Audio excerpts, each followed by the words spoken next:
സദസ്സിന് നമസ്കാരം.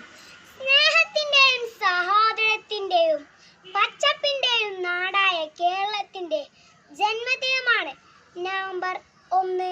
1956 നവംബർ 1 ഭാഷയുടെ അടിസ്ഥാനത്തിൽ പഴമലബാർ, കൊച്ചി, തിരുവിതാംകൂർ എന്നീ പ്രദേശങ്ങൾ ചേർത്ത് കേരളം എന്ന സംസ്ഥാനം പിറവികൊണ്ടത്. തിരുവനന്തപുരം മുതൽ കാസർഗോഡ് വരെ 14 ജില്ലകളായി നീണ്ടുകിടക്കുന്ന കേരളത്തിന്റെ തലസ്ഥാനം തിരുവനന്തപുരമാണ്. ഇന്ത്യയിലെ മറ്റ് സംസ്ഥാനങ്ങളെ അപേക്ഷിച്ച് വിദ്യാഭ്യാസം, ആരോഗ്യം തുടങ്ങിയ പല കാര്യങ്ങൾക്കും കേരളം വളരെ മുന്നിലാണെന്ന് ഓരോ മലയാളിക്കും അഭിമാനം ഏകുന്നതാണ്. കൽപ്പവൃക്ഷമായി തെങ്ങ് കേരളത്തിലെ ഔദ്യോഗിക വൃക്ഷവും, ആന ഔദ്യോഗിക മൃഗവും, വേഴാമ്പൽ ഔദ്യോഗിക പക്ഷിയും, കണിക്കൊന്ന ഔദ്യോഗിക പുഷ്പവുമാണ്.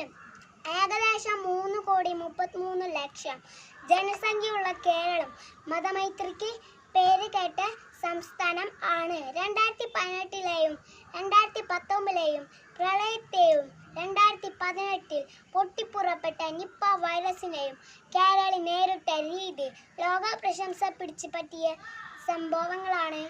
ഇപ്പോൾ കൊറോണ വൈറസിനെതിരെ നമ്മുടെ കൊച്ചു കേരളത്തിന്റെ പോരാട്ടം BBC ന്യൂസ് വരെ പ്രക്ഷേപണം ചെയ്തു. കേരളത്തിന്റെ 65ാം പിറന്നാൾ ആഘോഷിക്കുന്ന ഈ അവസരത്തിൽ നമ്മുടെ കൂട്ടായ്മയും ഐക്യവും നമുക്ക് തുടരാൻ ശ്രമിക്കാം.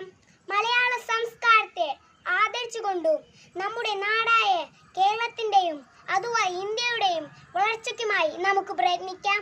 നന്ദി. ജയ്